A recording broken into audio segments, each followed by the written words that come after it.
কুরআন পড়ার শুরুতে আমরা সবাই তো আউযু বিল্লাহ এবং বিসমিল্লাহ পড়ে থাকি, কিন্তু আপনি কি জানেন এই আউযু বিল্লাহ পড়ার পেছনে কি ইতিহাস রয়েছে? এটি পড়ার এত ফজিলত রয়েছে যা জানলে অবাক হয়ে যাবেন আপনিও। তো চলুন আর বেশি কথা না বাড়িয়ে শুরু করা যাক আজকের ভিডিও।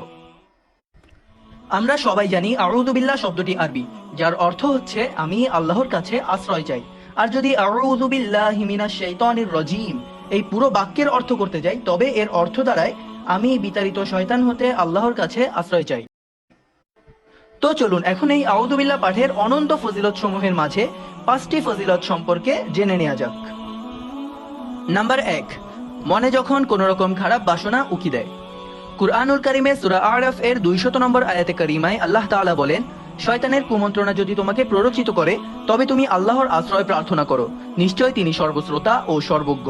যখনই আপনার মনে কোনো রকম কুমন্ত্রণা তথা যে কোনো রকম খারাপ কাজ করার ইচ্ছা আসবে, হতে পারে তা চুরি করার ইচ্ছা, হতে পারে তা মাস্টারবেট করার ইচ্ছা, যখনই এমন চিন্তা মাথায় আসবে তখনই আপনি 10 বার আউযু বিল্লাহি মিনাশ শাইতানির রাজিম পড়ে নিন।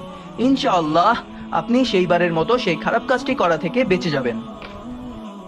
নাম্বার 2, রাগের সময়। রাগ যেহেতু শয়তানের পক্ষ থেকেই আসে, তাই রাগের সময় শয়তান থেকে আল্লাহর কাছে আশ্রয় চাইতেই হবে। তাই তখনও আমরা আউযু বিল্লাহি মিনাশ শাইতানির রাজিম পড়তে পারি। নাম্বার 3, কুরআন তেলাওয়াতের শুরুতে। কুরআন তেলাওয়াত হচ্ছে সর্বোত্তম নফল ইবাদত, তাই কুরআন তেলাওয়াতের সময় যাতে শয়তান ধোঁকা দিতে না পারে সেজন্য কুরআন তেলাওয়াতের পূর্বে আল্লাহর কাছে আশ্রয় চাওয়ার নির্দেশ দিয়ে আল্লাহ তাআলা নিজেই সূরা নাহল এর 98 নম্বর আয়াতে বলেন, যখন তুমি কুরআন তেলাওয়াত করবে তখন অভিশপ্ত শয়তান থেকে আল্লাহর কাছে আশ্রয় প্রার্থনা করবে। তাই কুরআন পড়ার শুরুতে আমরা আউযু বিল্লাহ পড়ে থাকি। নাম্বার 4, কেউ যখন খারাপ স্বপ্ন দেখে।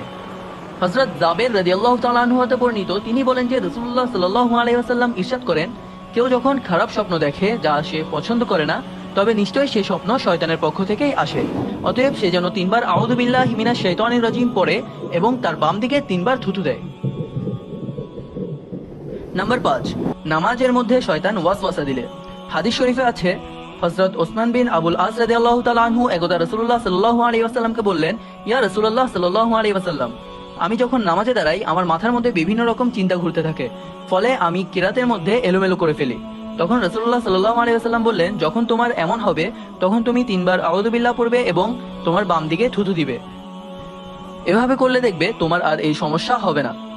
অতএব নামাজের মধ্যে যদি কখনো এমন ভুল হয় তখন 3 বার আউযু বিল্লাহ পড়ে বাম দিকে থুতু দিতে হবে। এবার আসুন জেনে নেওয়া যাক এই আউযু বিল্লাহ এর ইতিহাস।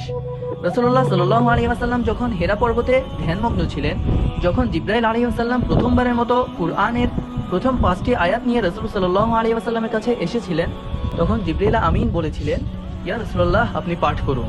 তখন রাসূলুল্লাহ সাল্লাল্লাহু আলাইহি ওয়াসাল্লাম বলেছিলেন, আমি তো পাঠ করতে জানি না। তখন জিবরাইল আলাইহিস সালাম বলেছিলেন, আপনি তাউজ পাঠ করুন।